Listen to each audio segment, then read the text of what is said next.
Um, Anyway, I want to know what you guys think about it all. Do you think there's any connection here? There have been a lot of connections made between Emma and the victims of the Idaho 4 killings, and we could go deeper into those connections because there's quite a few. Like, she lives right behind them, and there's a lot more, like the sixth roommate and lots of other things. So if you want us to dig deeper into this topic, definitely let me know. Let me know your opinions, and that's it. All right.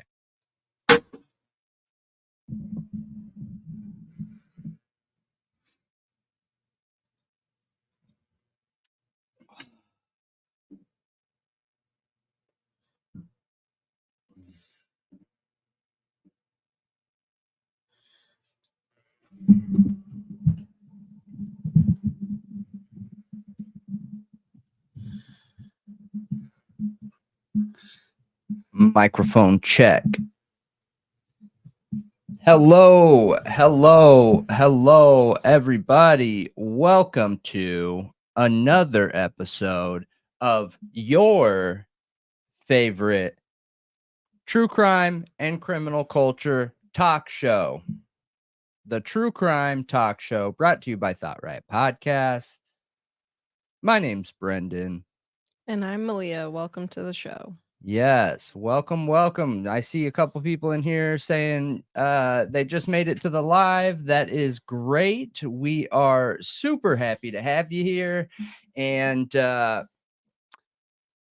man, this topic, you guys, I guess I'll do the intro first. I'll get it out of the way real quick. All right. Do a quick one. What? Wait, what? I can't do a quick one, but I'll try. We are on okay. all podcast providers. Leave a like, subscribe, comment. It helps us out a ton. Okay. Bam, wham, bam. That's it. So We're done. That was your intro. And my intro is all right. And welcome everybody to the True Crime Talk Show, your favorite talk show.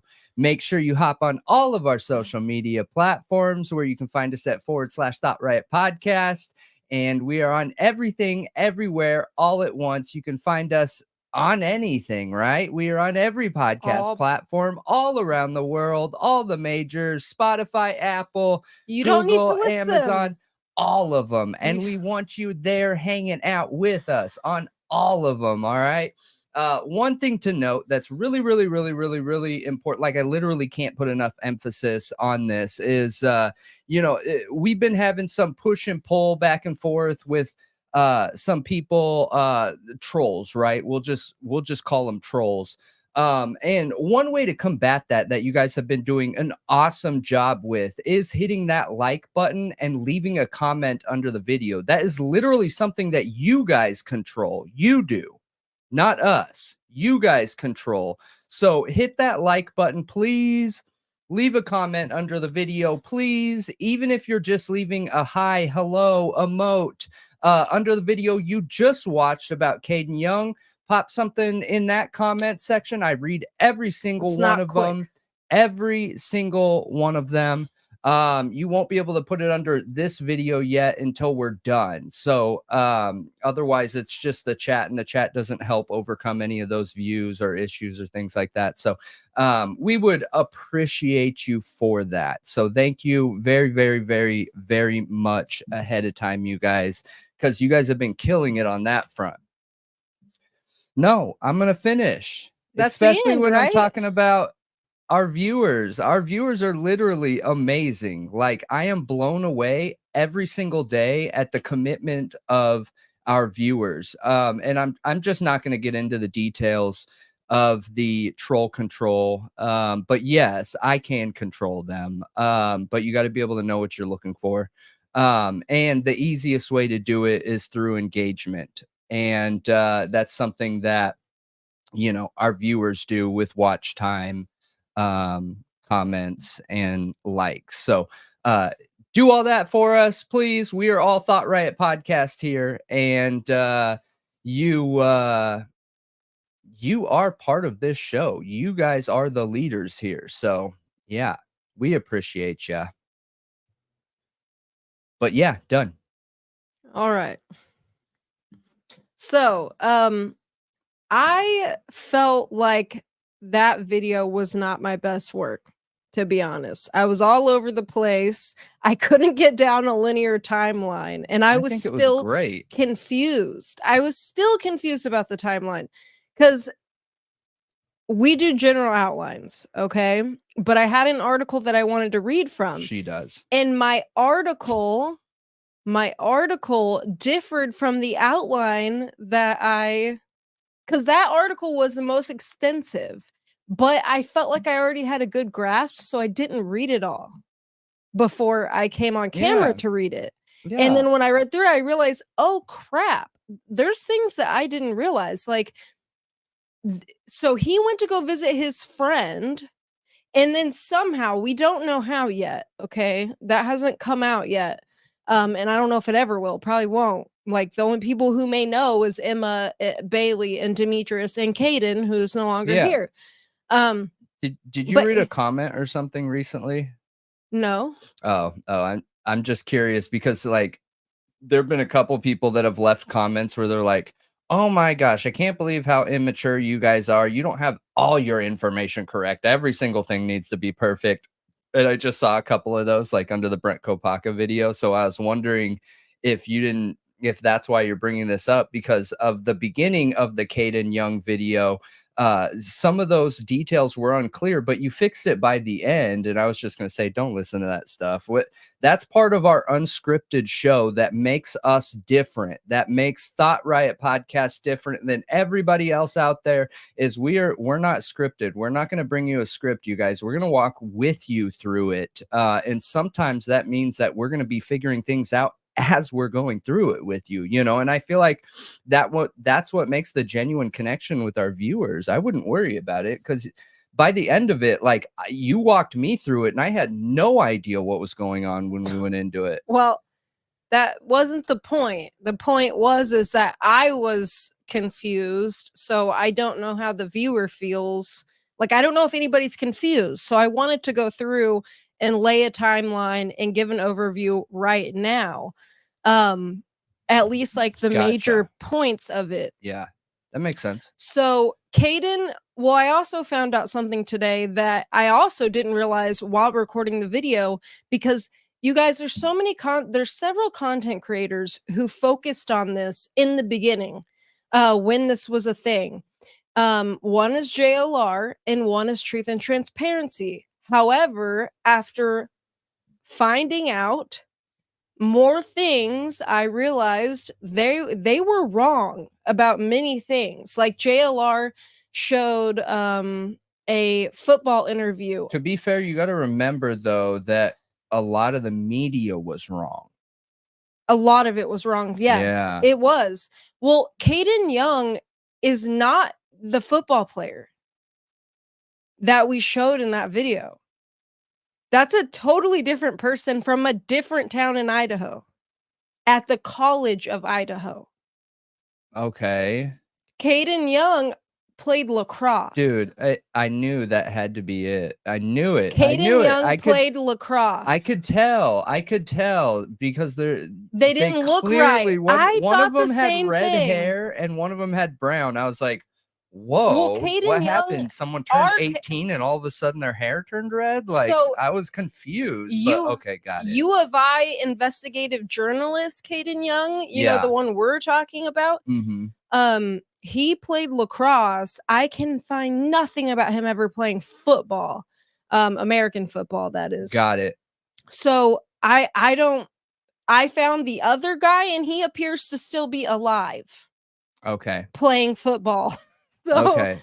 So it's not the same person. Yeah, I wondered because also when I was doing the research, because like how we do it, you guys, is the pre-record that you just watched isn't live. Like when you see this, we're live, right? When you see the Thought Riot podcast circle, then we are not live. That is a pre-recorded content to lay out the storyline to get ready for this live. And we'll record that, and then either me or someone unnamed will do the editing. And when you're doing editing, you have to do a certain amount of research to be able to put in links and things like that. And then when I was doing the research on that, I was like, gosh, these like the pictures they're they're so different. They don't look How did this right. happen? You know, I didn't understand it. Normally, when I verify if someone's the same person, I look at their nose, because noses are very specific to a certain person, and it's easy to compare, right?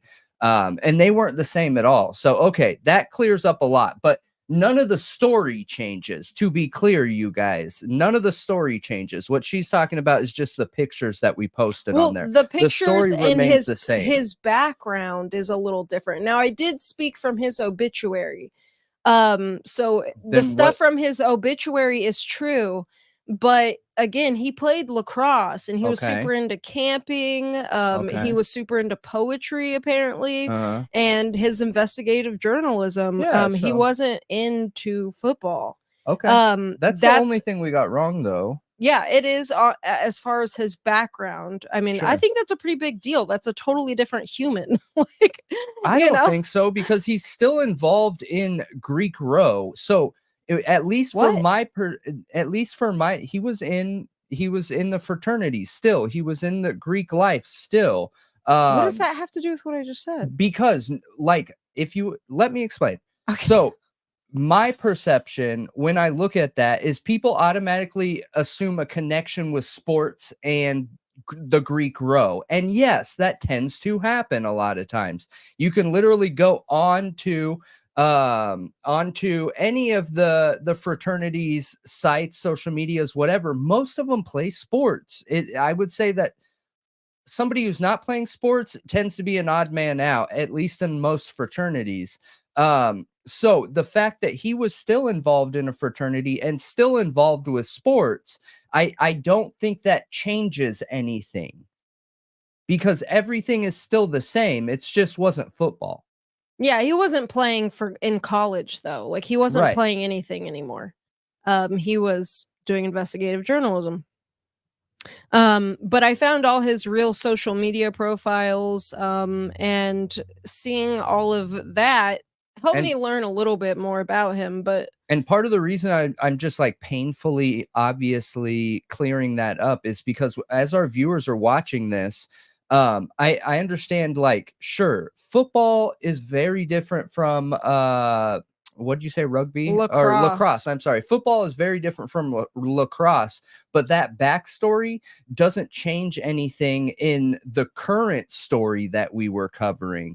And that backstory, the fact that you have somebody that's involved in sports, somebody that's involved in fraternities, it's really the same. It's just a different sport. So I don't want that to alter the importance of the video we put out, because that video is very important, and there are very important details in there.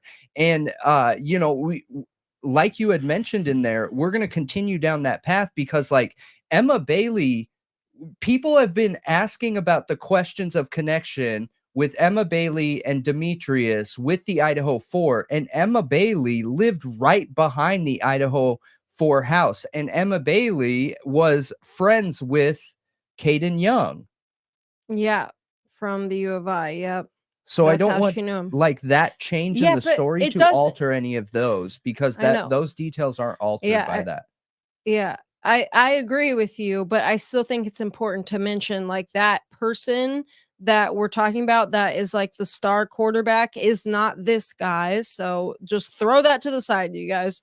But anyway, moving forward, Caden went to go visit a friend up north for spring break. And it was 80 miles away from Seattle. And somehow he got from his friend's house 80 miles away to Seattle in a Holiday Inn with Emma and Demetrius, where apparently they were doing drugs or something. And he OD'd, and, you know, Demetrius hit him with ice water, slapped him, did CPR. Emma, they were freaking out, apparently. At least that's what the hotel front desk worker said.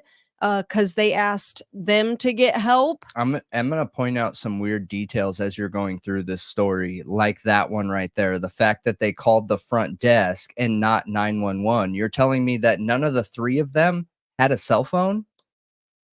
I mean, you can call 911 from the hotel room. Yeah, good point. You Good don't point. need a cell phone. Every hotel room has a phone. Like, how did you call the front desk? Yeah.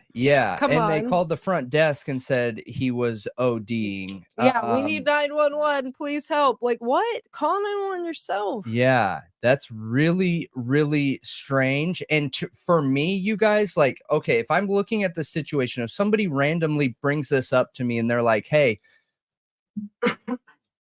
sorry, and they're like, hey, we have this person that's associated with crime, and they ask this other person to call 911. Well, duh, that shows me that that person that's associated with crime has a conscious awareness that 911 calls are recorded, right? So they don't either A, didn't want evidence of calling 911, or B, don't want to be attached to that crime or situation because they plan on leaving, right? So 911 calls are public information and can be used as evidence every time.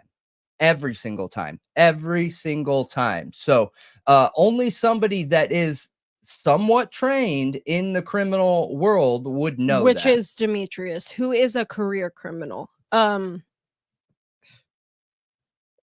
Okay, so anyway, moving forward, he gets taken to the hospital and is discharged pretty quickly. Like, I think it was less than 7 hours, right?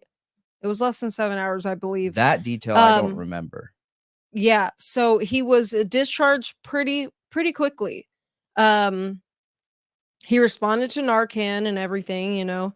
And then his friend, his fraternity brother, who was 80 miles away, drove all the way there to Seattle to the hospital to pick him up. Yeah. And started driving him back home, which was 80 miles away.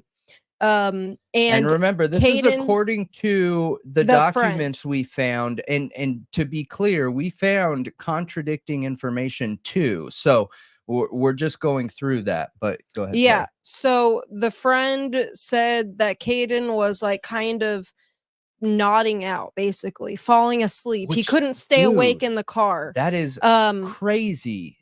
Because one, the hospital wouldn't let you out like that. Two, that means that he dosed as soon as he left the hospital. Or in the bathroom before his friend picked him up from the hospital. Jeez. So he was probably still in the hospital. Like, the only thing I can assume here is either Emma and Demetrius gave him more, came to the hospital and checked on him, and he was like, my friend's picking me up. Can you give me my stuff that I bought from you, or can you give me more? You know what I mean? So that he wouldn't be sick on the way home, or because he just wanted it. I don't know. But somehow, because once you're like, yeah, the hospital's not going to let you out like that. So either did it in the bathroom before his friend picked him up, or he did it in the car with his friend. Something like that. Either way, it shows serious addiction. Oh, that's dude, coming out of the hospital and hitting it like that again. Yep. You are a full-blown addict. There's normally a wake-up call, and that situation makes me that's afraid of being sick. Or it makes me question who he's with, honestly, because there's a couple things that are going on there. So naloxone is a thick substance. I don't think it's your standard water-based substance. I need to look into it again. I'm not 100% sure. It's not, I'm not an expert on this stuff, but I believe that the half-life of naloxone, which is Narcan, okay? Naloxone, Narcan. I believe the half-life of naloxone or Narcan is like 20 hours, but I need to verify that. So if you've been dosed with naloxone or Narcan and you've been put in the hospital and then let out in 7 or 8 hours, I mean, you should still have a really hard time dosing then, which is strange. The half-life is 30 to 80 minutes. Yeah, but you got to look at you're looking at that's super fast. So, I mean, the also the issue when you're hit with Narcan, and you're an addict, you immediately go into withdrawals. You immediately get sick. You immediately go into withdrawals. So you're gonna want to, use as soon as you can. And a lot of people have died the same way Caden did, unfortunately.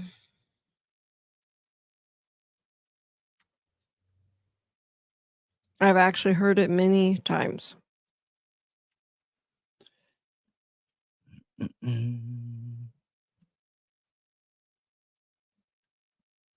Are you still looking for it? Yeah, you can go ahead with your story. Yeah, so I mean, Suboxone has naloxone in it. At least some forms of Suboxone have naloxone in it, which prevents somebody from abusing. But I mean, Suboxone itself helps prevent people from abusing. So, um, So you were at the part where the friend picks him up. yeah, right. Okay. So the friend picks him up, says that he's falling asleep in the car, and couldn't stay awake. And they get back home, and he's apparently like snoring at some point. His friend takes a video. Yeah, I'm way wrong. Okay. His friend takes a video of it, and eventually calls 911, which I think it was like 30 minutes, right? Was the time, I Yeah. believe, in the I video we were mean, to talking be about. It exact, took it was him 30 29. minutes. It But was yes. okay, so he takes a video of him snoring, and then I think he goes back to sleep, and we're in the early morning hours at this point, and then wakes up and checks on him again, and he's unresponsive. And somehow it takes him 30 minutes to call 911? Yeah, very strange in my opinion. Again, very strange in my opinion, and it's really strange that. And the cop, then when the cop gets there, he shows him the video of Caden snoring, and the cop said it sounded like he was literally taking his last breaths. Yeah, I've never heard somebody's last breath sound like snoring. yeah, and what's interesting Like, it's here pretty obvious is when somebody's taking their last breath. At least, I mean, I there objectively, I've never heard that there is a literal sound that is different from a snore or any other noises people make. There's not like a sound that you can't do or hear I at thought other it was so times. weird. But so for other the other question I had is the fact that, okay, so Emma and Demetrius take all the limelight in this situation for them being to blame. And they very well could be, right? And the evidence against them, at least in the charges, is pretty strong. They used cell phone triangulation to track the overlap of him at the hotel room, at the pickup, and where they were to then charge them. What's interesting, though, is the fact that we don't hear any other details around these other friends that are there with him the second time. And that, to me, is very interesting. Because why do you highlight these people and not these people? How do we, as the general public, know that it was these two people and not these two people? Yeah.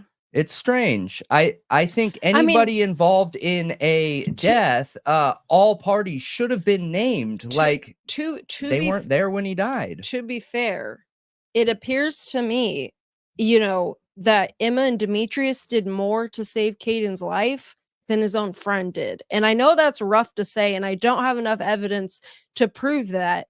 But when I was reading it, that was the impression that I was getting, was that Emma and Demetrius, even though Could they be. didn't want to call 911 and they wanted somebody else to do it so they wouldn't have to be on the call, Yeah. They still worked really hard to keep him alive, did CPR on him, threw ice on him, slapped him, like literally kept him alive.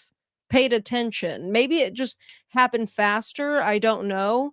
And Yeah. but We don't know the mm, validity of any of that stuff either, though. the hotel, I mean, we have another witness to that, which that's what we're lacking with the other situation, is they're not at a hotel with a third hand witness telling us like, yeah, he was freaking out doing CPR on him. There was nothing, like there isn't anything like that. I hear he took a video of, and I saw people saying it's called a death rattle and it's known in OD, and I'd never heard it coined as that before. I have heard gurgling sounds before, but that's what I would call it, is gurgling, not snoring. Yeah. You know Yeah. what I mean? I Um, have heard that there's a name too. I just don't. To I've been there when someone has OD'd more than once, yeah, I and don't think I've about the noise they're saved. making. No, well, I did. I've saved someone, and I know exactly that sound that I've you're s talking about, but it just sounds like a snore to me. So, I didn't realize it had a literal name. Like this is what it's called. What? Because They were snoring? that death rattle, that the sound they make in the back of their throat, because they all their muscles are Yeah. loosening up and that's closing and you're not breathing. That is, yeah, the air passing through there. So sure, it's the snore of somebody who snores with their throat. Yeah. Hmm. I've saved somebody too, but I don't remember them making a noise. I don't think I was paying attention to that. Yeah. They were blue. Like, Yeah. that's what was scary, not Yeah. any noises. That's not what my focus was. It was the fact that they were blue, and I knew they needed oxygen. But I don't know. It's weird to take a video of that I and to agree. continue checking on him because you're clearly worried about him, but take a video. I agree. It's really strange. It's really strange. And I personally, if I was those police officers, I would be looking into the situation where it happened. Clearly, I was wrong about the Narcan, you guys, based on everything that I found. It looks like it stays around, depending on the dose, for 30 to 120 minutes. I've always been told that when you take anything that has naloxone in it, that there's a minimum of 24 hours, or you could feel withdraw from that. So I didn't realize that. So in 7 hours, he could be ready to go again. He could be withdrawing if he is having withdrawals, if he is an addict, So it's interesting. It's interesting. It's interesting why we get half of the story so clearly and not the other half. It's interesting that the police tried to set up a fake buy with Emma and Demetrius, which ended up failing. Yeah, It they had his, failed. oh yeah, we forgot to mention that. So his friend that was there when he passed texted Emma to try to set up a fake buy so that the cops could track her down to arrest her. I'm really confused by that. Like, they're really far away. It's not even these cops' jurisdiction. Do you know what I'm saying? Yeah, I hear you. I think it's really strange. And look, Maybe I it's just because this Idaho's so tough on this drugs. situation is such a muddy situation, because when I'm looking at just the Caden Young Well, situation, it's okay, not Washington. not looking at No. not looking at the connection of Emma and Demetrius potentially being involved in the Idaho 4, all right? So in that situation, clearly if they got the dope from them, which they are known dope dealers in this area, I think very clearly they should have some blame. I also believe that the police should have looked into the friends and whatever happened, where he took his dose from the hospital to his unfortunate time of death. And, but when I'm looking into Emma and Demetrius, all right, I see narcs. I see people that are working with law enforcement. And I want to be very clear here. Okay. Yep. In my past, right? And I'm not involved in anything weird like that. I'm not a criminal. I'm not involved in anything like that. I don't judge anybody that is.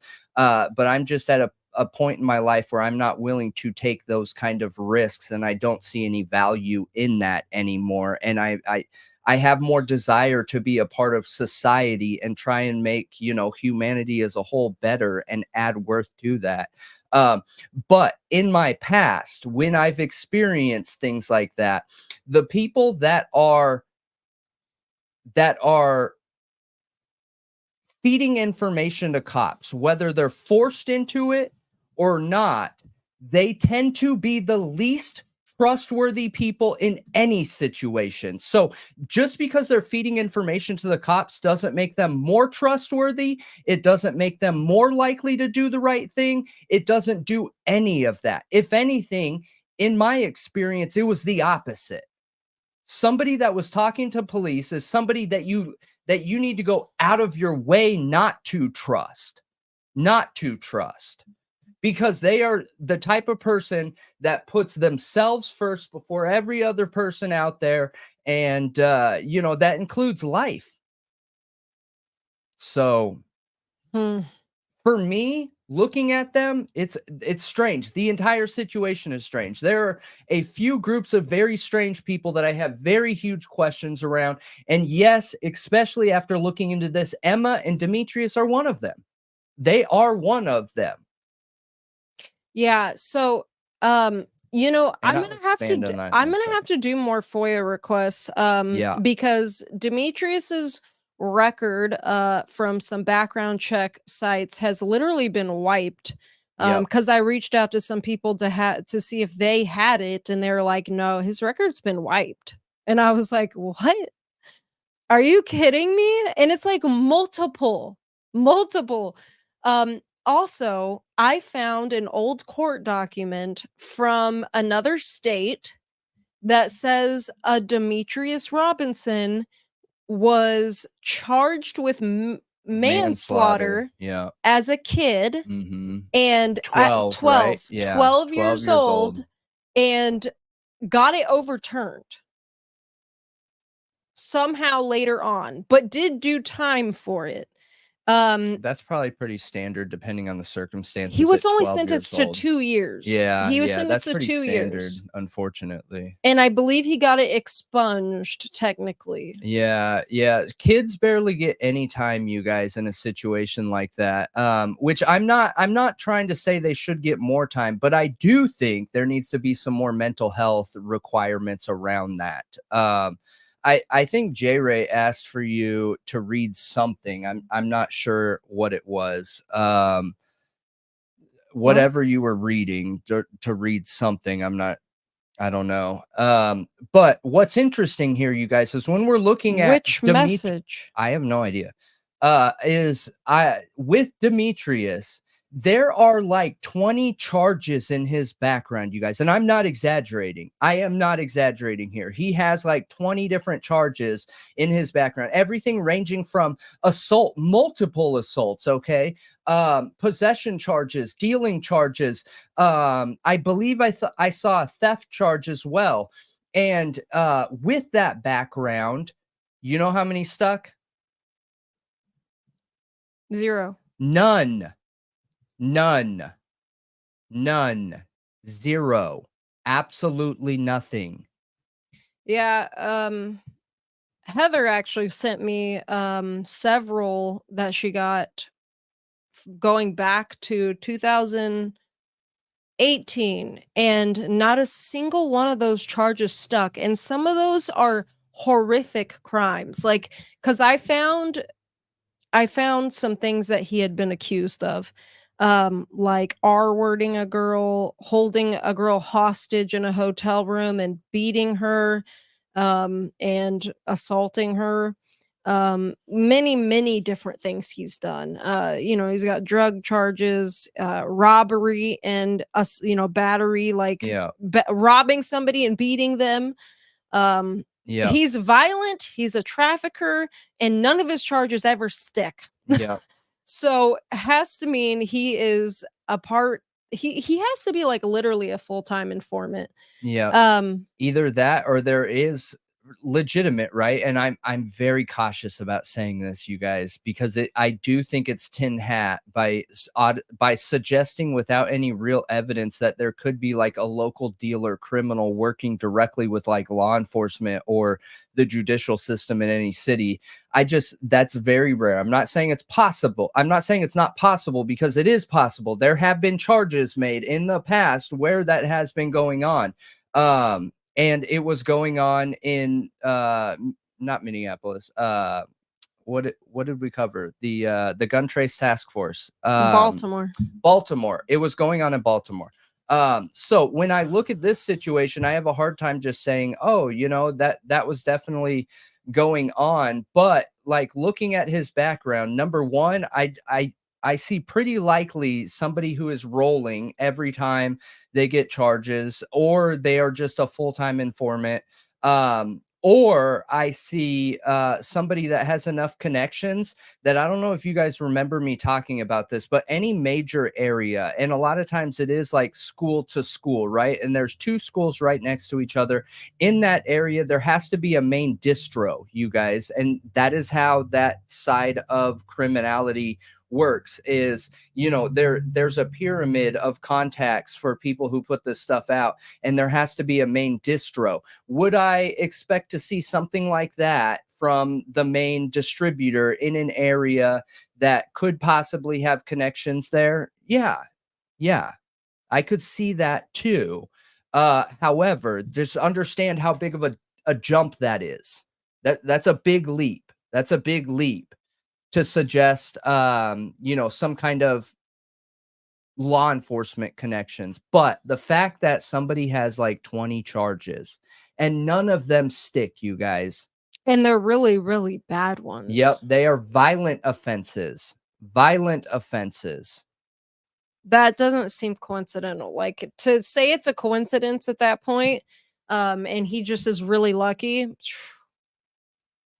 Yeah, I don't. That kind of stuff just doesn't happen. Agree. It doesn't happen. It does not happen. Dude, people get fried, especially in Idaho, and some of his stuff is in Idaho. I know. But it's mostly in Washington, I believe. So. Yep. I was just looking exactly where Centralia. It's interesting to look at this. But you guys, looking at his rap sheet, he's not the only one in the area that has a rap sheet like that. I personally know of 3 people in the area around Moscow, the Idaho 4 massacre, that have rap sheets like that. So, it just be clear. A rap sheet doesn't make you guilty of the crime that we're investigating. I want to be very objectively open and upfront. It does not mean he is the one who did it, but it does mean that when something funky is going on in an area, the person that is the known criminal has a much higher chance of being involved in that in some way. Statistical probabilities says yes. So it's interesting. It's interesting. It is interesting. And I actually noticed, and you guys don't ever reach out to these people. Not ever. We're not talking about it to have anybody reach out to them. No. That makes us less able to talk about what we want to talk about. If we come up with something, or we make a connection with everyone, like a real connection with evidence, it's going to go to the police. Yeah. Regardless how we feel about police in a certain area, like you got to follow the right steps. So, that Demetrius has begun posting again on a social media site. I saw that this year. Yeah. He has begun posting again. That's interesting, right? Did he think it had died down enough? I have no idea. I don't know. And what's odd to me is they're always he's always in some extravagant area.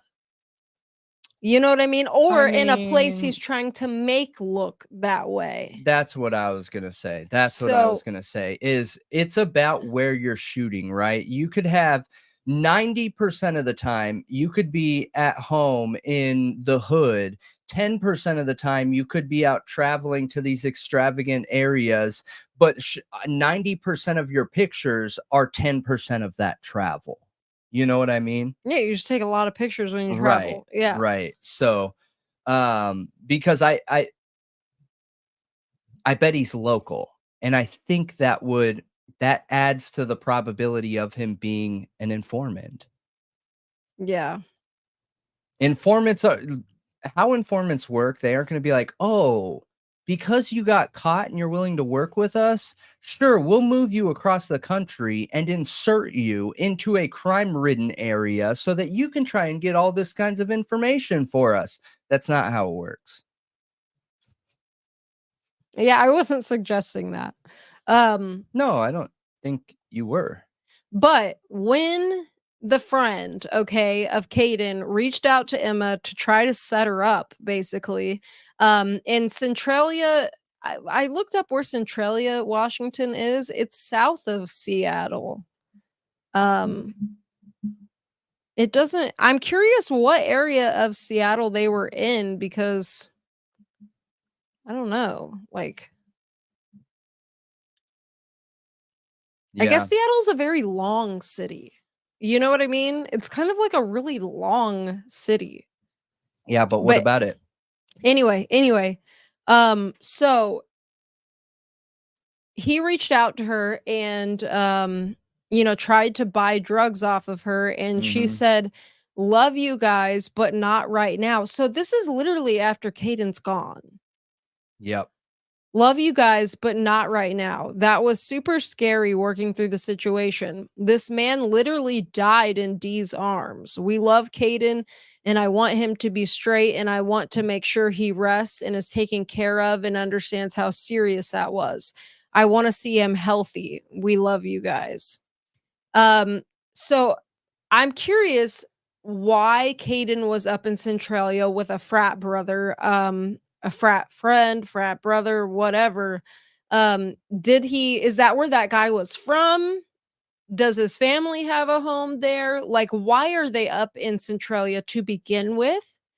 Um, you know what I mean? And she said, "Love you guys," meaning Emma knows this fraternity brother and Caden pretty well. Yeah, which shows a connection to the area in the Greek row And area. Yeah. somebody was asking me, so like what something about Emma's living situation. So she lived in that neighborhood right behind the King Road house.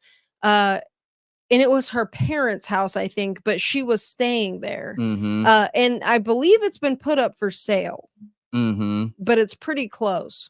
Yeah.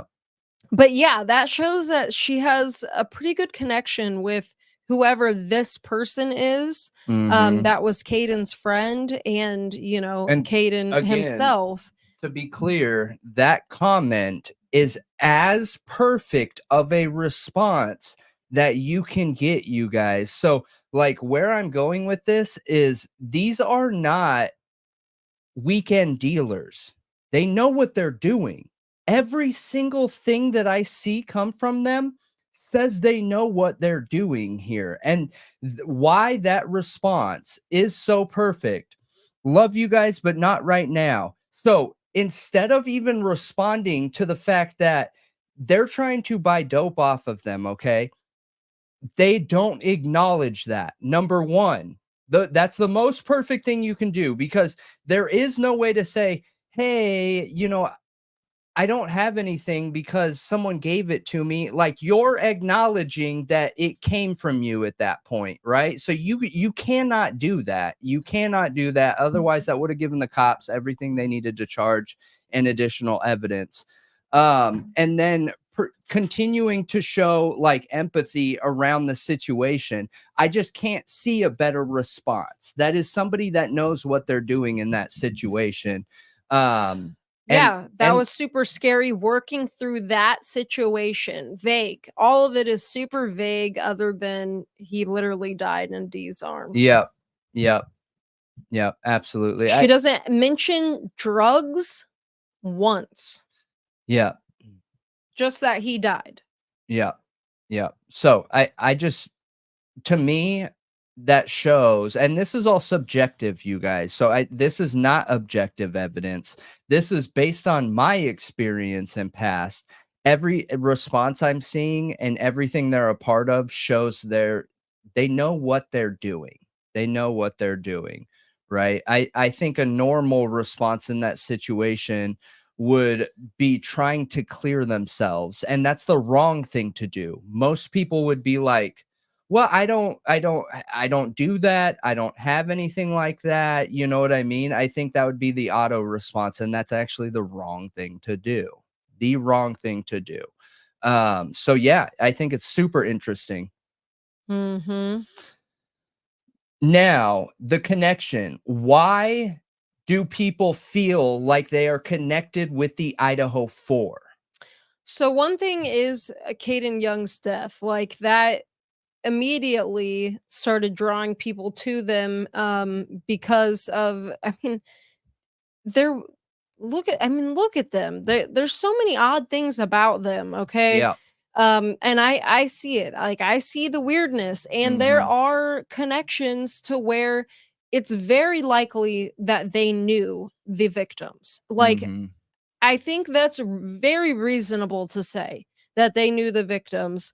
Um, there are pictures of, I believe it is Bailey and the sixth roommate that was supposed to be moving in or whatever, that rented the sixth room and never moved in. I don't know what that situation ended up being. Um, and that girl and Xana, Mhm. like there's pictures together and there's clearly a connection.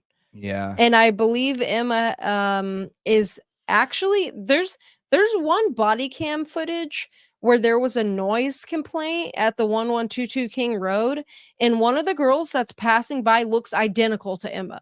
Wears the same like bandana on her head that Emma was wearing around that time. Like Interesting. looks identical to her. Yeah. So, I It's mean, interesting. there's many connections. There's many, many connections. And you got to dig to find them. Yeah. Cuz a lot of this isn't really all over the internet A lot anymore. of this information is really hard to find now too. And here's more evidence, you guys, and you're just going to have to trust me on this. Funny, haha, right?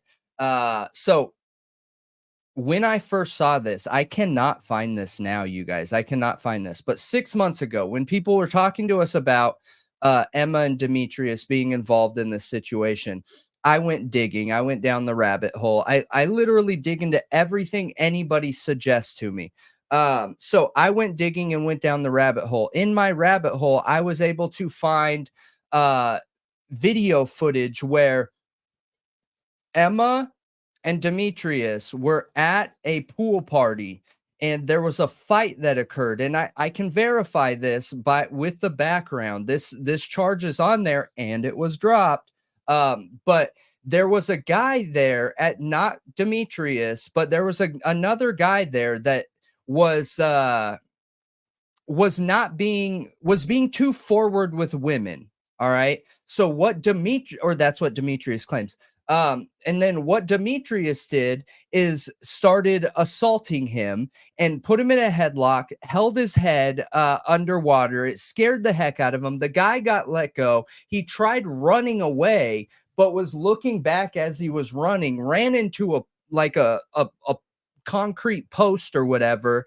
Demetrius ended up hitting him with a chair or throwing a chair at him and landing some punches on him and like laid the guy out. He got him good. Well, the guy ended up leaving, calling the police. Emma was there and Demetrius. They ended up leaving. When the police showed up, the police went to go find Emma and Demetrius. They find Emma first on this body cam after talking to a couple neighbors, trying to track down where they were. Well, Emma claims she wasn't there, but in that same statement where she claims she wasn't there, she had information as to who was there at that time. So I just think that it was probably beneficial for them. Again, another piece of evidence that they're skilled in what they do, if they are working together to, you know, get the dope out there, you don't ever want connections to be with your right hand person. So they split up. They get a hold of Emma. Emma ends up not telling them where Demetrius is, but they end up finding out where Demetrius is. All right. They go to that apartment, knock on the door. Some guy tries talking his way out of it. And when Emma's talking to the police officer, she doesn't tell him nothing. She's kind of a jerk to him, acts like she's being nice, but then, you know, comes off a little bit sideways, whatever. Not a big deal. It doesn't make her guilty or anything. No, that's why I said in the beginning, I don't have the receipts. You guys got to find this stuff on your own. Because this stuff is being wiped, you guys, this stuff is being wiped from the internet. So you can check the charges, which we'll pull those up. But anyways, going back to the story. So Demetrius is in the apartment and the police are there trying to arrest him. And when they're arresting him, I mean, even if it was a different girl, that doesn't impact the story. So that's fine. It can be a different girl or it can be her. It doesn't matter. But when Demetrius is getting arrested, what he's saying is that that was taken care of because he had a warrant, something on his background for his arrest. And he keeps saying, well, that was taken care of. You need to reach out to this area. You guys need to reach out to this area. And they kept saying like, well, we'll take care of that at the station. And he's trying to give them enough information not to go to the station, but have them reach out to this other area. And it ends up not working. They end up taking him with them. But when I'm watching that, my initial instinct was, dude, he's trying to get them to call to verify a situation that's going on. Guaranteed. Which is situation that's going on. Yeah. Like, so if you're committed to giving information to law enforcement, that is housed at a one office. It's not like you can go into any police station and they're going to be like, oh, let me just look this person up. Oh yeah, this is an informant. We're good. No, they keep it off the record. You have a deal with an officer at a police station. And if something were to happen with law enforcement, then that police officer has to reach out to the law enforcement officer that you have your deal with. That's how loose it is to be an informant. Nothing's on paper. True. Period. And if something were to happen, they have to reach out to that law enforcement officer. Yeah, exactly. I tried to find this video, you guys, like I said, when I first started talking about this, and I couldn't find it. But if you guys can, it is Demetrius and Emma after the pool fight. And they actually start the video talking to a guy in the hotel front area way. And I think the video was like 20 minutes long, but I can't find it for the life of me now, you guys. I cannot find it for the life of me. And it's really interesting. That makes me believe more what I was thinking in that video. That makes me believe more what I was thinking. But again, subjective, right? Because I don't have the video here to show you, but I can probably find it. I need to pull up the gray web and check it out. But, you know, if you guys are curious about finding it, you're more than welcome to go check it out. But, you know, I'm just going to share my opinions on here, regardless of receipts. You know, that I feel like people try and throw around that word like, oh, receipts. No, really what you're saying is that you think I'm lying. Because you can go search for those receipts too. Because there is no legitimate facts, you guys. The only facts are verifiable, you know, experiments that can be proved over and over. So I don't have that, and I wish I did. But I'll look some more. I mean, the only thing that is a verifiable fact is literally like a police report. Well, no. And even then, like that's no still way. subjective. No way. What do you mean? Dude, Body cam footage, getting videos from the time. But also, if you don't have that, the best you can get is a police report. Yeah, but you can't trust a police report. I put as much worth in a police report as I do some random person's statement. Why would I put more into a police report? They're a human being. Because they were there. That doesn't mean anything to me. And I can actually get my hands on that written account. Yeah, but that's not evidence. Okay. You know? Yeah, I mean, hopefully I can get the officer's body cam as well. But... Yes, video. I just want to be transparent for everyone watching our show. The rule of thumb here, as you guys all know, is do not believe us ever, period. That is never an okay thing to do. I'm trying to teach people, at least that watch our show, to just only trust yourself, man. You know, trust but verify is the rule of thumb. Trust but verify. That is my suggestion for everyone on anything, you guys, is whether it's police reports, whether it is FBI reports, whether it's FOIA requests, that none of that is a promise that it's going to be 100% fact. None of it is. You got to be able to verify that stuff for yourself, you know? Mm-hmm. Oh. So please don't just trust me ever on anything, you guys. Never, ever, ever. We're here to figure stuff out, not give you 100% undeniable facts. So if there is a channel out there that does that, I would love to meet them. So I have like this, which is a receipt, I guess you could say. But it's an unpublished opinion. What does that mean? Like, what is an unpublished opinion? Police reports are evidence, but evidence doesn't mean it's true. What? Evidence doesn't mean it's true. What do you mean? I mean, police report is evidence for us, the public. Not, I mean, it can be used for evidence in court, I guess, but that doesn't have anything to do with the truth. They have to, like, yeah. No, it does not. Yeah, it doesn't have anything to do with the truth, but people will still want evidence to help them be led to a conclusion. So they can look at those things themselves. Are a carrot for people to dig into, and that is the whole basis of our show. Is digging into it, right? Yeah. Is digging into that evidence. Mm-hmm. You just said what? Like you didn't understand what I was saying. There is nothing that guarantees a police report is true, you guys. Nothing.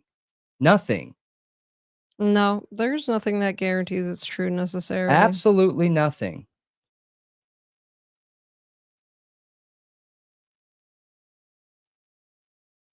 That's why if you have time, check out that video of scientific hypotheses, the objective evidence through subjective evidence, you guys, because we like to lean into science here, right? And facts, when someone says facts, that does not mean that it's truth. That does not mean that it's truth in the scientific format, which is what we dig into a lot here. And when you're looking into the scientific format, facts in general are subjective, right? Because everyone has facts and we all see these things differently than the person next to us or the person in front of us because of our background, because of our history, because of our experience, because of everything that has accumulated in our past that causes us to see things a certain way. The only time a fact becomes something more objectively undeniable, right? A more true fact, the ultimate truth of a fact is once you have an experiment that can be repeated to show you the outcome of said fact. Here, I can find the scientific method. I think it's... So the only girl I see mentioned in that pool situation is a Miss Madison Geedle? Something like that? Madison Geedle. I don't see an Emma Bailey in here. But again, who the girl that was there doesn't really matter. I think Emma Bailey didn't give a police report. Emma is really just like a recruit of his. Like Emma on her own, I don't think is that dangerous. Oh, I don't know about that. Yeah, I think she was recruited. I mean, maybe at this point now she's dangerous, but do you have anything to show in the beginning, no. But I mean, Demetrius, I think, is the real career criminal here. He's the one that's being charged that has the background. However, What? He's the one that has the extensive background. When you compare Emma and Demetrius, Demetrius has a much more extensive background than Emma does. Yeah. However, you guys, I have personally seen the video, and I don't have it here, right? This is the talk show, but it's the video I was just talking about. Her encounter with police officers, not like when she got pulled over for the DUI, that one is out there. And when she's talking to an officer in that video, it is very different than how she works with the officer in the body cam of the pool video. But she knows what she's doing. She is not like some helpless girl. I think she could be equally dangerous. She could be equally dangerous. And, I think it's important to keep that into consideration. And I guess the one thing that made me a little bit worried, like when you said that, is because socially, it is like when we look at people and one's a woman and one's a man, a lot of times we are less likely to believe that the woman is capable of doing these things. And you even called that out and highlighted that.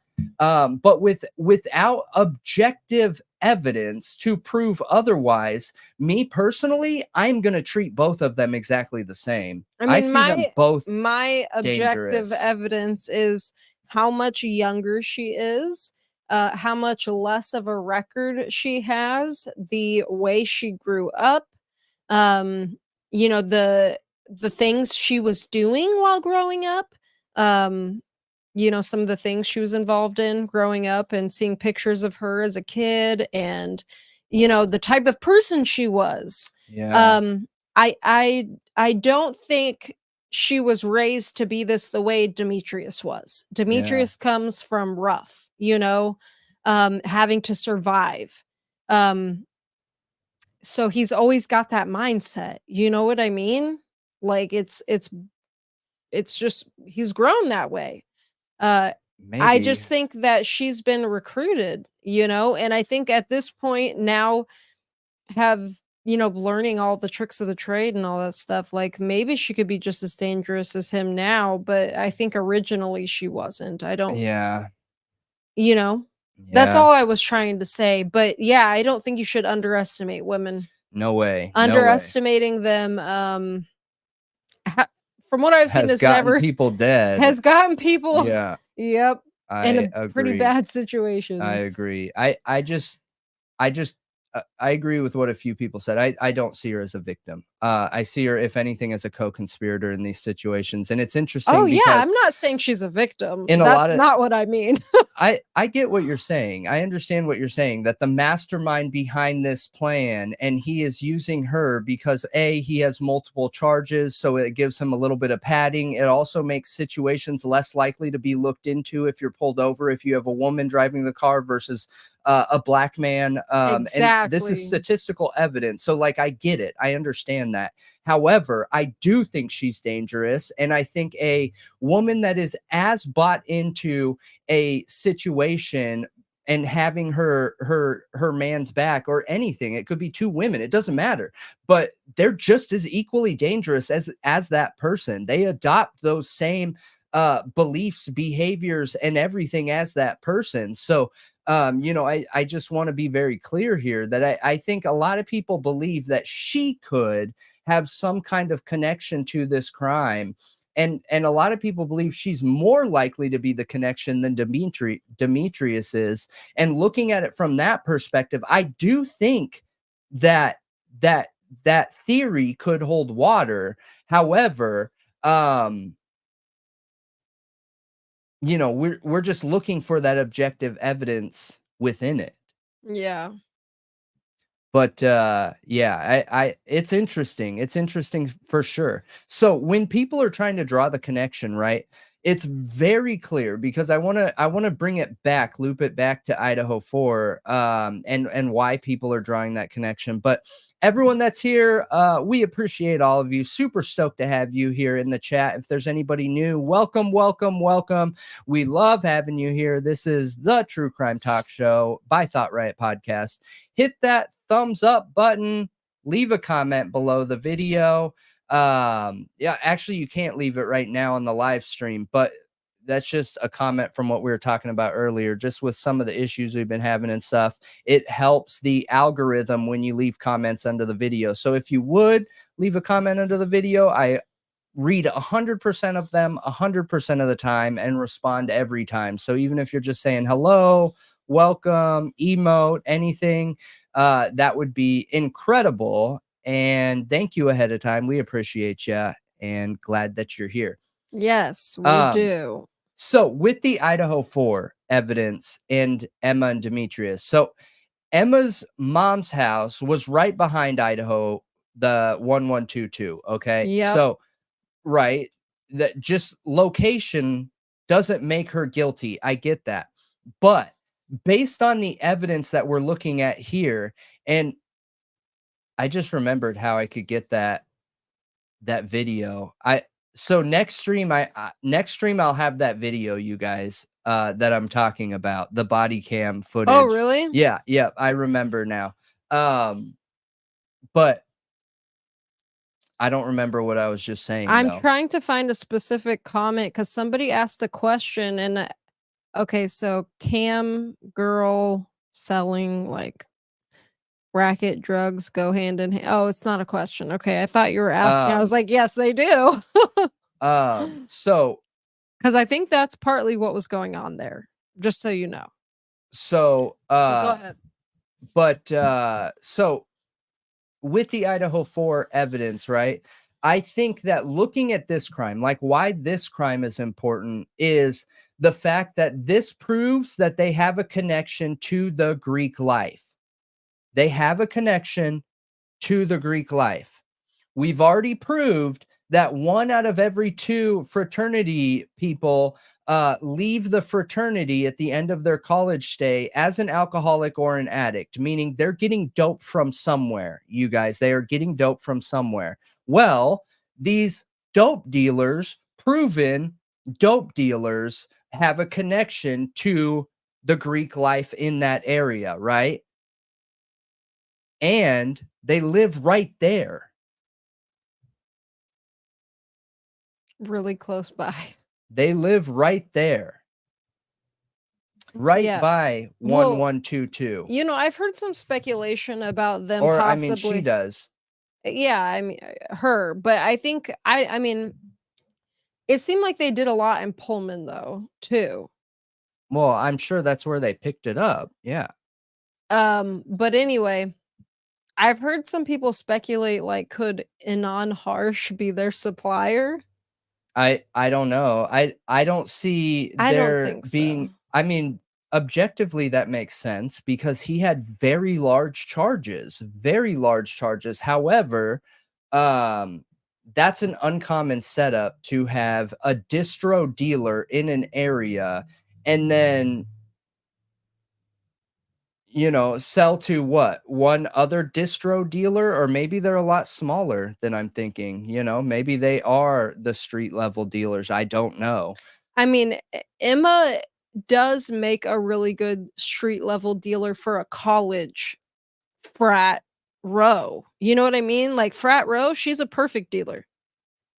Why? She's inconspicuous and she's an attractive young woman who looks like she's college age. Who's there to party like the rest of them. Yeah. She's perfect. Yeah. I honestly think that Greek Row is so poorly managed that I don't think you need to have that kind of image. I think somebody dressed in all black with a hood on and a face mask could deal in Greek Dude, Rows and no one would say they anything. had plainclothes officers hanging out in the band field. Yeah, in Banfield. Who would do a deal in an open Banfield? I understand that, but they were in an unmarked car driving up and down that street. They weren't just standing in the band field. I get it, They but were are only they there to going call those into people out. fraternities? Houses? No. They are not No, allowed to. no, Right. obviously not. So I don't think you need that cover. I think that's a great cover if you were going to clubs like downtown LA. It is almost all women who sell in downtown Los Angeles clubs. All like 95% of the time, it is a woman who has it in those clubs. So Yeah. yes, you are spot on there. I just think Greek Row is so poorly managed and they're so protected and so dangerous in the way that they're set up at these colleges that you don't need that. No, I think anybody could. you probably don't need it, but she would probably come in handy in certain situations. Yeah. I mean, probably also if you live like on campus, like closer to where, you know what I mean? Like where there's actually You're people talking about watching, blending like in campus. Yeah, yeah, yeah. yeah. I got you. Maybe. You know, when I was in college, that was when I was, doing things like that. This is Idaho too. You have to remember that is drugs are such a serious thing in Idaho that Yeah. you don't want to risk getting caught, not even with pot. Yeah, but you got to remember too, when I was going to school, like drugs weren't as free either. Yeah, But but you didn't really get in trouble for pot in California. in college, people openly sell. It's not like how it is on a corner. It's not like the Hollywood movies. It's not like anything you see on TV.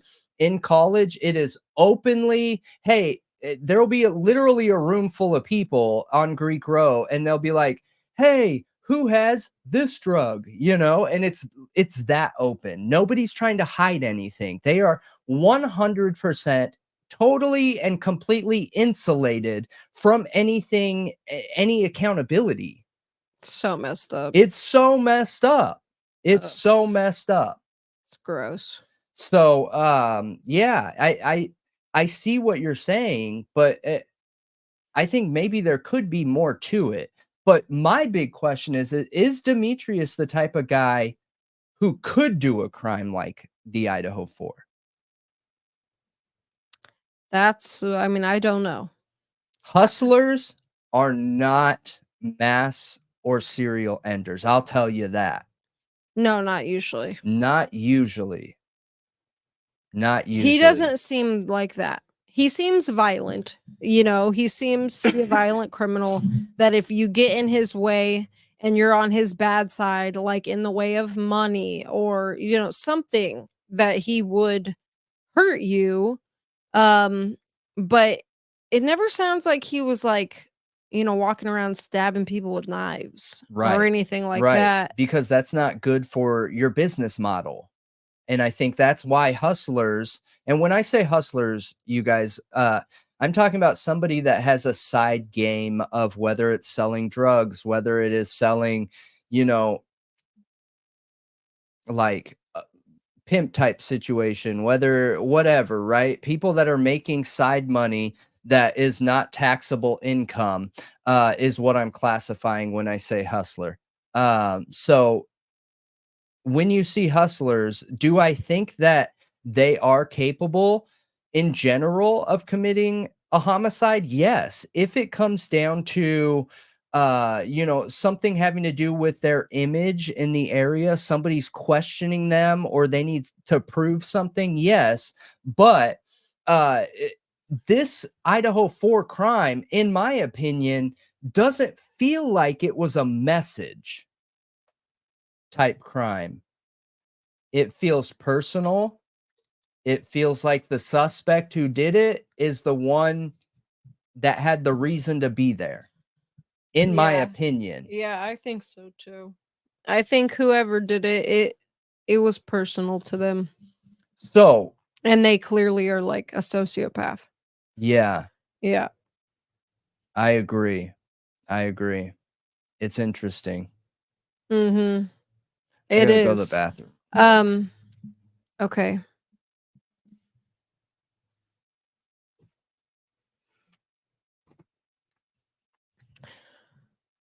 So, let me see if there's anything else that I wanted to touch on about what happened. So, Holiday Inn. I wish they gave more specifics about like which Holiday Inn.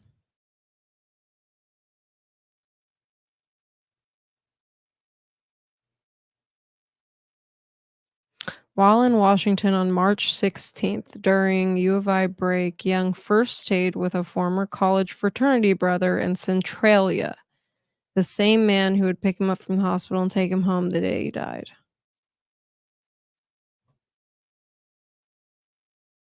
He stayed with a former college fraternity brother. Why are they saying former?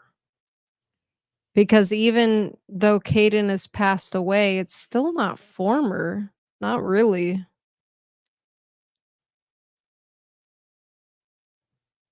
Am I just tripping on that? Or is that odd? What? So, Young first stayed with a former college fraternity brother. Why are they using former? I Is don't that know. weird to you? No.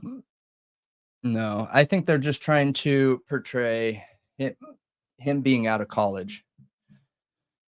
But I'm assuming, right? I'm guessing there. So everything that I've seen says that Demetrius is from Tacoma, Washington. I don't think that's where he's originally from. Yeah, the backgrounds are covered, you guys. I mean, you guys should decide on your own if you think that the backgrounds look informant-ish, but that's my guess.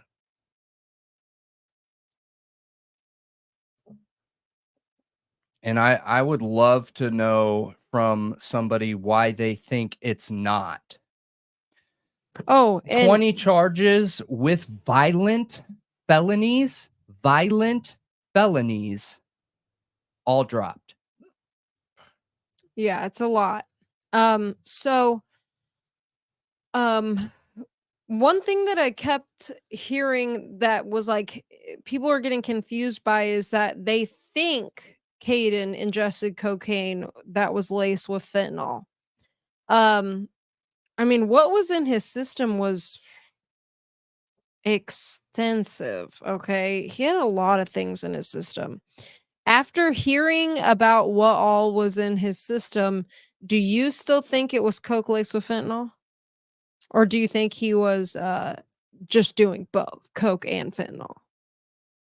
Cuz he had fentanyl in his system, benzodiazepines like Xanax, marijuana, cocaine, and alcohol. Gosh, I have a hiccup so bad. I don't think he did fentanyl laced cocaine. You think he did straight up fentanyl? Yep. Well, to be fair here, the attendant, right? And understand this is an eyewitness statement. Eyewitness statements are not reliable, you guys. They have the same type of reliability as the words coming out of my mouth.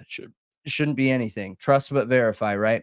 But so the eyewitness statement of that situation where he OD'd in a where he OD'd in a hotel room, the guy said that Demetrius, who was there, said fentanyl. He said fentanyl. So He didn't say cocaine. They told the police officer, or not the police officer, the emergency responder, that it was fentanyl, that he ingested fentanyl. They said nothing about cocaine. So they either knowingly gave him fentanyl laced cocaine or he was straight up doing fentanyl, you know?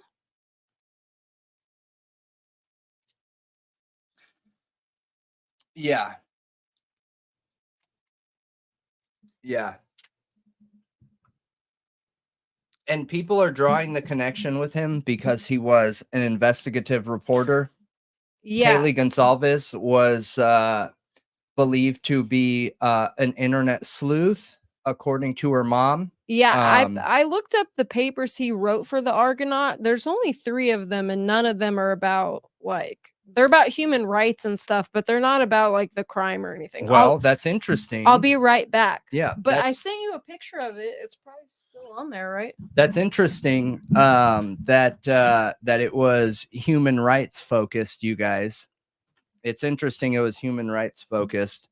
Gosh, I have these hiccups. They're driving me crazy. I apologize if I hiccup in your mouth. The good thing is,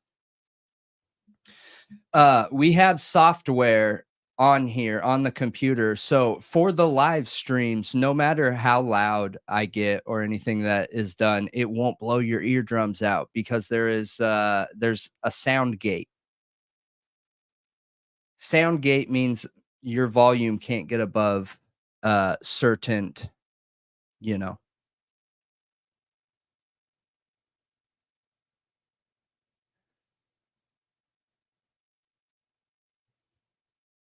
I had to take a break for this chapstick, you guys.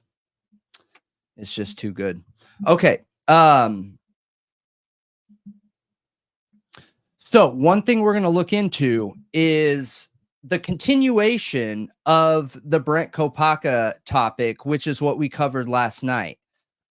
We are going to watch a J is for Justice video. So shout out to J is for Justice. What's interesting is it looks like J is for Justice is dealing with similar things with their her videos too. Because this video was put out like 10 days ago and it has barely any views, but we're gonna watch it. So shout out to J is for Justice and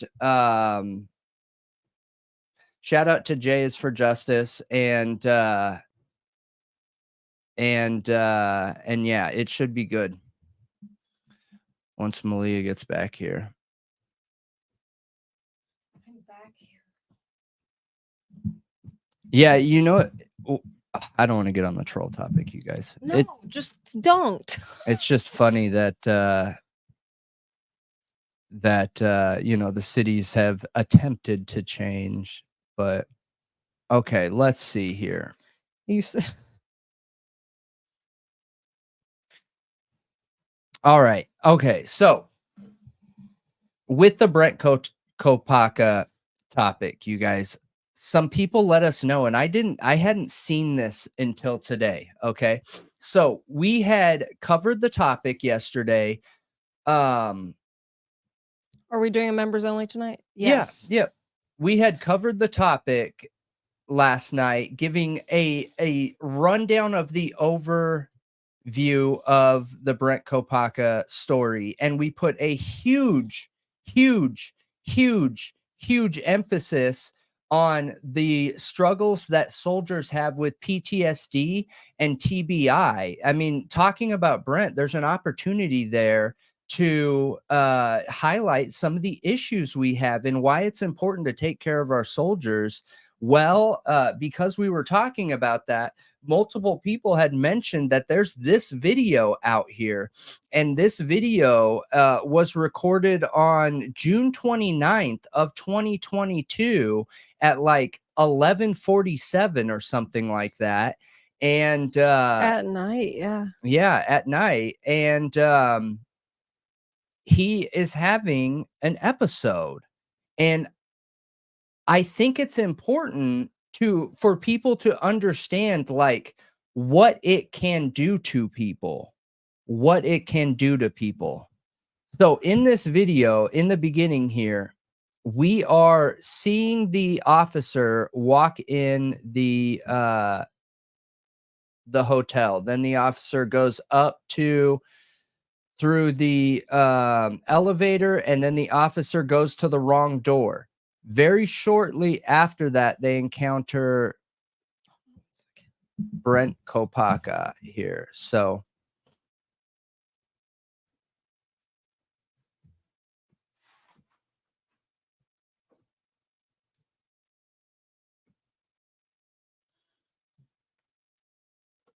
no, plumbing, if you want to walk through, you can reach out to me. Just reach out to me on Discord or whatever, but it's not just a maybe. It you can get all the 100% evidence like for anything like that. All right. Hit it.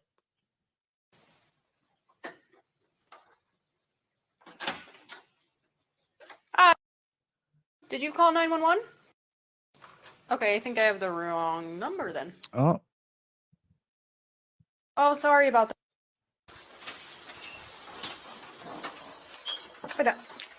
Hey, I'm dying. Like whatever people in there. We're out with him at room 315. Can you sit down for me? Yeah, it's burning the floor. I don't know what it is, but again, shout out to Jays for Justice and everyone watching. We're showing this and understand like our respect for this guy and soldiers is massive, you guys, is massive. And I think seeing this is very important to the potential story, you know, because it's one thing to talk about PTSD and know about the symptoms, and I think it's another thing to see it. You take anything tonight? no, nothing at all. No drinking, nothing. Sierra 331. Can you sit on your butt for me? Yeah. Bud? Yeah, no. What's your name? There is no smoke Hi, Brett. or anything. Medics can come in Can you and take some evaluate. deep breaths with me? Yeah, but whatever it is, it's serious. Okay. I had the window open. It was Do you need to go? All right, yeah, just try. Yeah. Taking some deep. Do you want to breaths. see the medics? No, I think that should be okay. But what was it? What? What was it? What was that he put over Do the you? door? I don't see anything. This is a Do you want resident us to house check in the there. room? Well, they're full of whatever he put over the door. Do you want us to check the room? Yeah, sure. Okay. Yeah, and the bags have all the towels and stuff in there. And they're still His voice is shaking, his hands are shaking, and his feet are shaking. Like he is scared, you guys. So what was going on, obviously, is he was having an episode before police got there. And the episode caused him to be so worked up in his head, you guys. He's literally like having a traumatic experience here. You can listen to what he's saying, but understand the story and the possibility of it being very likely. Like this is a running hotel room, you guys. So the story you're about to hear is very unlikely. Okay. got a reservoir. He definitely put something on the floor. Who's he? What happened to your arm, Brett? Oh, that's like some kind of stubborn. That's falling down the rock. What he's saying is he was trying to put something underneath the door. Okay. Underneath the door of his hotel room. And the cop just asked, who is he? Where'd he go? There wasn't anybody else. You guys don't believe me, do you? Is your name Brent or Brett? Yeah, Brent. Brent? Can you tell me who he is? Okay. So he is my ex-girlfriend's sister's brother. Your ex-girlfriend's sister's brother. Does he have a name? I don't remember it, to be honest with you. Did you see him tonight? No. Okay. I refuse to look out the door or anything like that Why do you believe it's him? because he's been He refused to look out the door, which is important for somebody that's going through a break because a lot of times they will get themselves worked up and they don't ever do anything to, you know, disprove what they're thinking, what they're hallucinating, what they think is going on. So he thinks someone was outside trying to get at him and get to him, but he never looked out the door to verify. But he knows it's him, you guys. Yeah, his unfortunately. girlfriend had been trying to.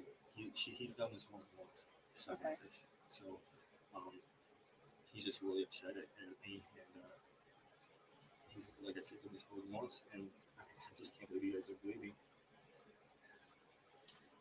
And what do you believe that he did tonight? I watched it, so I put a towel there, and then all of a sudden the towel started moving around. I felt it, and it was like across me, and I hit hard enough, and I smelled it. It was like chemicals, though. That didn't do much, but then he started. It was like dumping something, and I'm telling you, it was there. The floor is super sticky. Okay. It's hot. You can put your hand on it. It's hot. We can go inside and look if that'd be all right with you. Yeah, absolutely. Oh, you don't have your room key? Yeah, I can go right there. Where are you going? To go get the rookie Where is it? in the room. This is your room. Yeah, I know, but I have to get a new one. Where are you going to get that? The front desk. Okay. What is he in the room? Is he in the room? No, no. I forget his name. Oh, that's right. He didn't have it. So sad, dude. Do you want us to go down and get your spare room key?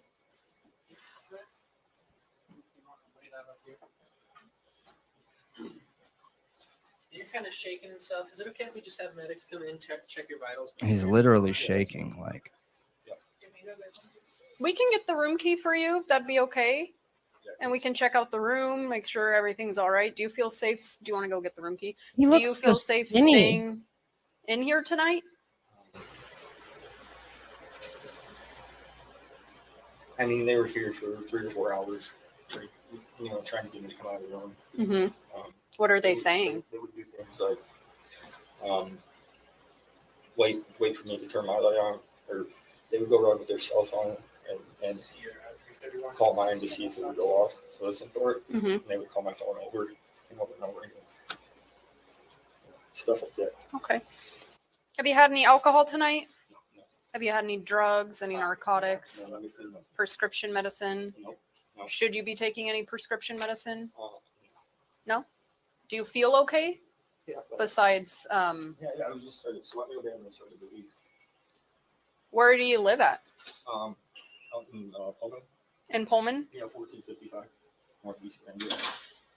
What apartments are those? The Pimlico. Pimlico? What unit number, if you remember? I don't remember. Pimlico, though? Yeah. How long have you lived there? Like 6 months now. Okay. Yeah, I got 2 babies. It's just so nice. okay, I need to give you guys a rundown real quick. There's a part in here, okay? And I'm not suggesting anything. I'm just going to give you how it is, okay? There's a part in here that's coming up where there's a cut in the video, a very obvious cut in the video, and there is sound that sounds like Brent Kopaka says Kohberger. However, I do not think that is what happened.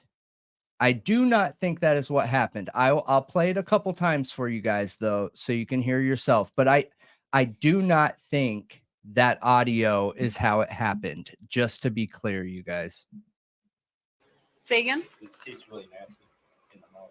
Okay, hopefully we can get you some water when we go into the room. You said your name's Brent? Yeah. Do you have a middle initial? L. L? What's your last name? Kopaka. K-O-P-A-C-K. K-O-P-A-C-K? Yep. Kopak? Yep. Okay. What's your birthday? 10-4-86. Do you have a license Yeah. in Washington, Idaho? Washington. In Washington. I mean, they were up here knocking out people's doors. I listened to what they were saying. So you'll hear it at 18:15. Okay, so in about 45 seconds, I'll leave this up here so you guys can see it. He was saying It's actually Judge. give him information. But no one knows. What information does he want? He wanted to know what he wanted to get in the room. In your room specifically. Mhm. What did you believe he wanted in the room? He wanted to kill him. He's been saying it forever. He wanted to kill you? No, he just got to jail for murder. He got a what? Out of jail for murder. Where was that at? I don't know what story to be honest with You don't know where. How did you think he was going to kill you? you. He's been telling me. No, how did you think he was going to? With the gun. With a gun? Did he say he had a gun? Mhm. He did? Did you see it? No. I always hear it though. Like a go for murder. Or Okay, did you guys hear that? And did you see the cut? I'll play it again. No. I always hear it go. Remember? Or Do you see what I'm talking about? Something's up there. It sounds like coconut burger. Yeah, something's Coca up there. burger? Something's up there. And you know, it wouldn't be fair to not be clear on this. So that kind of cut, it throws so much doubt in me.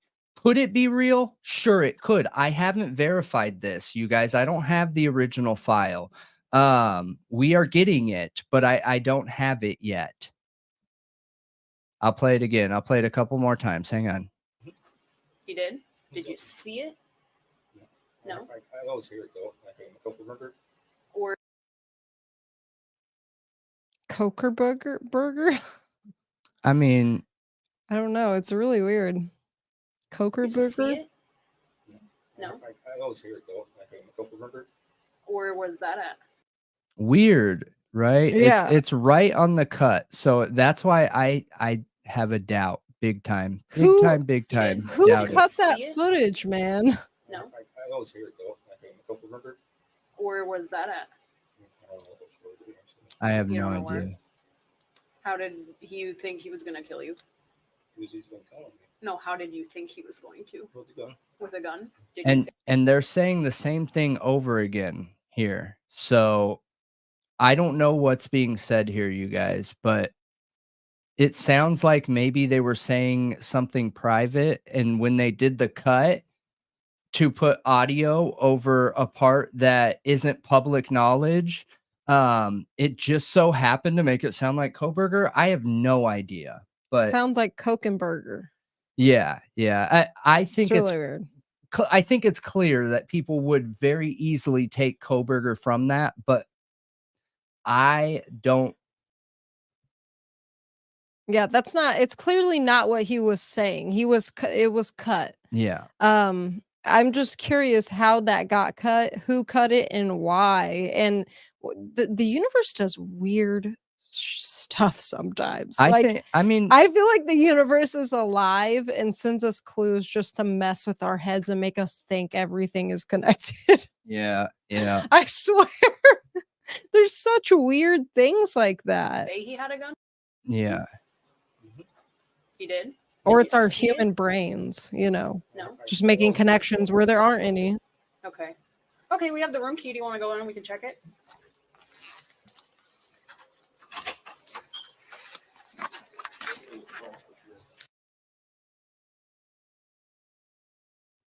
The remainder of the body cam. All right. So again, another shout out to Jay is for Justice being awesome and getting this. I'm not sure if she was the one who put in the FOIA and found it or if someone else did, but we used her video and shout out to her. She is awesome. Yeah, So, and if you want to hear her commentary on it, definitely go check her out. Here, we appreciate her, but I thought the cops were really nice and handled this really well, and helps keep him calm. Like, I'm impressed with how calm they were the whole time. Aren't you? yeah, I mean, I'm curious what the outcome is. I am here, too. and we will find that out. We're gonna put in for a FOIA here. Yeah, I'm about to put in like a whole bunch. Like, I have a list of things I've been needing to put in for a while now. I'm about to put in so many. Yeah. I'm gonna have a whole day of submitting FOIA requests. Yeah. I think yes, the cops are being awesome because one, who knows what's going on? Who knows if they already know because they pulled up his background and know he was a soldier. I think if a cop approached somebody and they found out they were a soldier, they would automatically think, oh, maybe PTSD, right? Maybe, and start asking certain questions. But there's no way to know if it was drugs. There's no way to know if it was PTSD. There's no way to know anything, but it doesn't matter whether it was drugs, you guys. I truly believe he was self-medicating because he wasn't getting his PTSD managed based on the evidence that we've heard from witnesses that knew him really well. or if he was having an episode and he was scared, no matter what it is. He was horribly, horribly scared to the point of shaking and to the point of needing to call the police to feel safe. And it's really sad for an officer who literally gave their life for this country to have to deal with that. I just watched that and I feel really bad for him. Yeah, and I saw Gingeroo, you caught me. But I was tearing up while watching it, to be honest. I don't even want to talk about tearing up. It's gonna make me tear up. I feel super bad for him. He is so lost right there. And to know that was June. Yeah. That was June. He Yeah. was years into this at this point. Like, this has been going on for many years. And like months later, he's gone. Yeah. It's super sad. I had an instance of kind of like a break like that where I was hallucinating. And it was after I had an issue with my knee. And being bedridden for a long time can really mess with your head. Yeah, I bet. It can really mess with your head. And I had a situation where I was calling 911 and I thought what I was seeing was real. Like, what I thought happened, like, it really felt real, as unbelievable as it seemed also, you know what I mean? But I guarantee you what he's dealing with isn't even half. Like, what I dealt with it's not even a quarter probably of what he dealt with. Like, it must have been hell for so long. Yeah. Yeah. It's really sad. Really It's super unfortunate. sad. I feel bad for him. It's a tough one. So, but yeah. Yeah. So did you see his arm was red? Mm-hmm. What does that look like? I have no idea. I don't know. I'm not sure. It's like a whole band around his arm, like a whole Yeah, all the way around. all the way around his arm is it red. could be a tick. Who knows? I mean, he was rubbing your was arm? having a break, man. He was who knows what he was doing. What he was saying was going on isn't possible to be going on. It's not possible. There was not a guy there that was knocking on all the doors on that level and trying to put, a flammable fluid under the door and calling his phone over and over and over and over and over again. That can't happen. He called the police, not anyone else on that floor. Understand, like, in order for that to be true, whoever he is would have to have every room on that entire floor. You know what I mean? Like, that's just not, come on. See, I thought it might have been from using a tourniquet as well. Because there are rumors that he was on drugs, but we don't know. Yeah. Not for so sure. there's That's just no way to know. But that's also a very common thing, unfortunately, that vets with PTSD turn to, because it's the Correct. only You're right. it's the only way they can get some peace, It's the only way they know. can feel okay. Yeah. So Yeah, it's really sad. It's really sad. it literally just literally PTSD is a mental disease like addiction. That's why they're so dangerous together. They both are progressive. Until you actually figure out how to work on it and, start going, the opposite way, getting healthy. Mhm. It's progressive. It is only going to get worse. You're not just going to stay the same. You're going to either be getting better and healthier, or you're going to be getting worse. Yeah. One single thing I do want to say here, because again, at Thought Riot Podcast, the true crime talk show, we got to be objective here, right? A comment that Jay is for Justice makes is, she says, does this look like a guy that could commit the Idaho 4 crime? And when she said that, I understand where she's coming from. However, military training, I think our military is so successful at our training that a lot of things could go into action naturally. So I think that he was coherent enough with his surroundings, showing trust in officers and things like that, that I think it's objectively possible, but that doesn't mean he did it. You know what I mean? Mhm. Do I think he could? It's even a possibility. Sure, I think he could. Yeah, So, for sure. but it's interesting. And if you guys are having a good time, hit that like button and make sure you guys leave a comment under our videos. It does a lot for the show. It does. But yeah, it's just a really sad situation. It's a really sad situation. There are a few people right around the Idaho 41122 area that I have major questions around. And it's just weird how coincidences line up.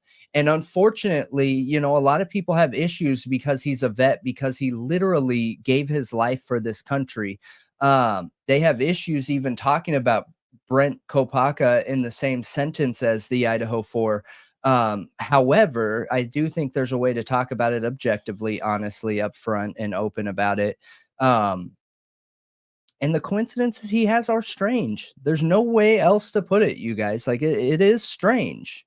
It's strange, right? And I think 99% of people see those coincidences as strange. So Yeah. He is very mentally messed up. yeah. And of course he is. Of course he is. He got blown up and is Mhm. not getting help from the VA. He got blown up by an IED, you guys, while in a Humvee.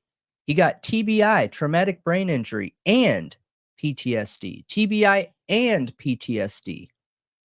Man. Wild stuff. Wild, wild, wild stuff. But, you know, I think it is literally a flip of a coin if he could or could not be involved. And, you know, there's nobody out there that has evidence for sure one way or the other of him being involved or not. So it's just going to come down to really whether we see value in the evidence of Bryan Kohberger. If these other suspects are going to end up being looked at, you know? Yeah. So it's interesting. It's interesting. So why did the poor guy get swatted? I have no idea. But yeah, I also have a ton of respect for our military, you guys. I do. So I just wish that after their service they had more options. I feel like someone like him should be able to be in a hotel bought by the VA with other guys that are going through PTSD, that need deprogramming, that need to learn how to build life behaviors to function in normal society. You know what I mean? And then that gives them people to work with, to cope with, to talk to remember, you know, their past and the issues they went through in the military and learn together. You would think they would have places like that. Take one of these old hotels, you know, and remodel it and get that set up for vets, man, right. because they're a danger to themselves and to other people around them. Yeah, dude, a veteran with PTSD can absolutely be a threat to other people. Not just themselves, but it doesn't make me respect them any less Yeah. and what they did. Well, I what mean, they yeah, a lot of times sacrificed. it's not their fault. No, they're Look, let's say it's a Brent, psychotic break. Like yeah, you don't know what you're doing. You can't choose. right. And let's say Brent Kopaka was involved in the Idaho 4 case? Is he at fault? He would be accountable. That's different. But is he at fault? If he was going through a situation where like reality wasn't connecting, real connections weren't happening, I think that would become a big issue and topic. He would be too dangerous to just keep on the streets. Like he would need extensive treatment, obviously. Someone like that, if they were still alive, should be held accountable. Yeah. They should serve the time for doing that. There's no way around that. But that doesn't necessarily mean that it is 100% your fault, depending on circumstances, things like that, Yeah, for sure.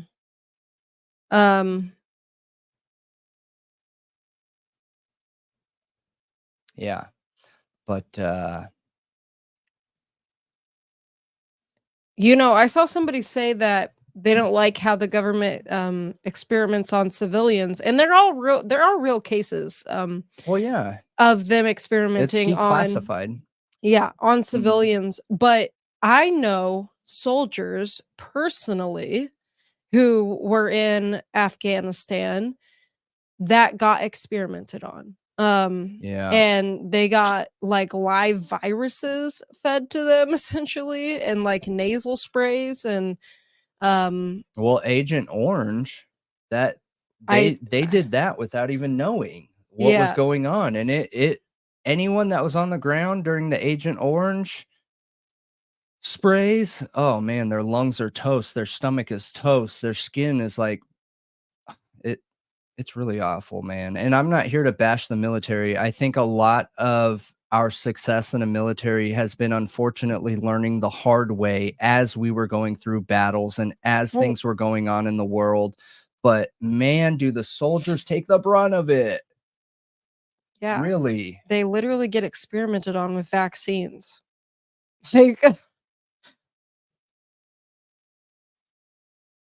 yeah, that's very tin hat, but no, I'm sure it's true. I know soldiers personally who agreed to it. They did it. Okay, so agreed to it. Yeah, I mean, they weren't not agreed to it because they were told to. They were told to. But they were told it was a new vaccine that I would just want to see evidence of that before I would buy into something like that. I mean, I knew them personally, like family.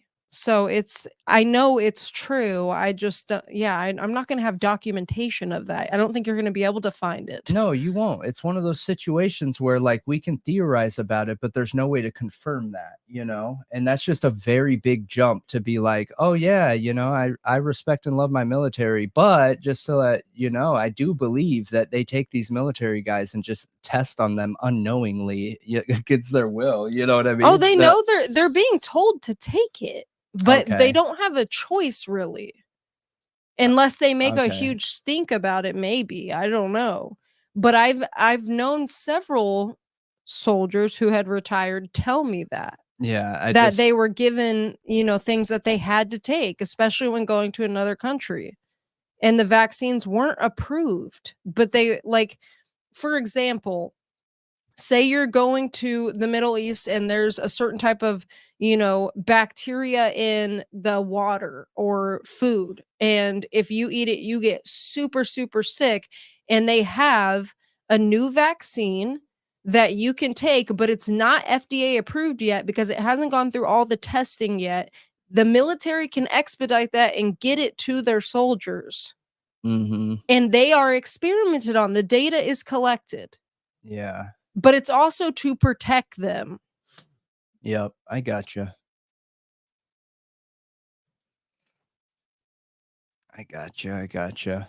But yeah, interesting, guys. And it's about that time where we transition over to the members portion. At the end of the True Crime Talk Show, we have a members portion at the very end, and it's pretty awesome. We get to get personal with everyone and talk on a one-on-one basis with the chat. So if that's something you're interested in, go ahead and hit that membership button. And actually, I can post that for you. And I just want to say, I do respect the military and love, like, I appreciate everyone for their sacrifice. That doesn't mean that things don't happen that aren't like the best, you know? And it is a learning process too, like you said with Agent Orange and stuff like that. But um like I've just seen it a lot of times, and I have seen declassified documents on some things in the past, but it's here not there, I guess. I still like I don't think saying that means you don't respect your military. Like it is what it is. It's happened. It's not theory, it's a fact. Yeah. Well, I'm just trying to stand by my opinion where I only accept a fact once it's been proven, like repeatedly. That's all I'm saying is I don't trust anybody. Trust but verify, right? So, Sure, yeah. I mean, if you want to know more about it, definitely go dig into it. The information's out there. I promise. yeah. I just believe people the same that I expect them to believe me.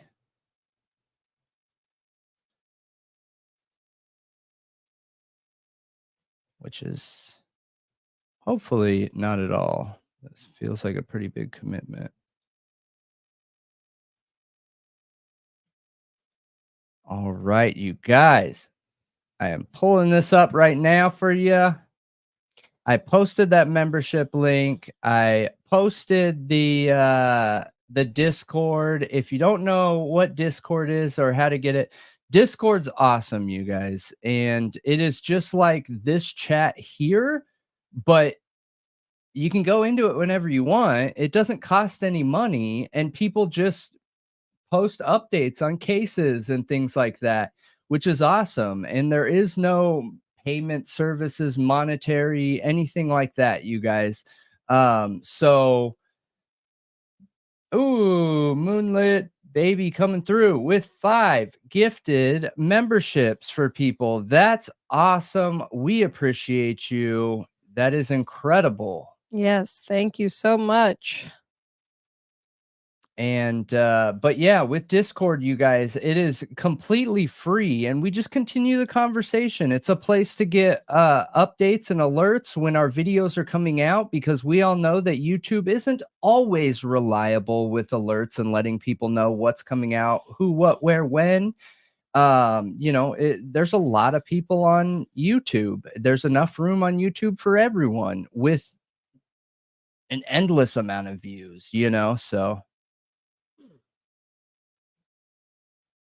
But okay, I am hopping in here, and I posted all of our social media. And for anyone else, our social media is in the description of the videos. Just remember to hit that like button and leave a comment. Leaving a comment is such a big deal, you guys. It does so much for us. It bypasses any of the issues we've been having on YouTube, and helps get the podcast out there where we can get to a point where we can do it full time and take over YouTube as a private media source, right? Because nobody owns us. So that's awesome, and we should be able to continue supporting other content creators along the way, which is incredible. So leave a comment if you can, and I will respond on there. Other than that, we appreciate every single one of you. You guys are all awesome. Yes, thanks for being here tonight, guys. We will see you again Wednesday night, 8:15 usually, right? Yeah. Yep. And we got some more good ones on Wednesday. So yeah. Till then, See you next time. bye. And members, see you in like 2 seconds. The True Crime Talk Show, and we are out. You guys are awesome.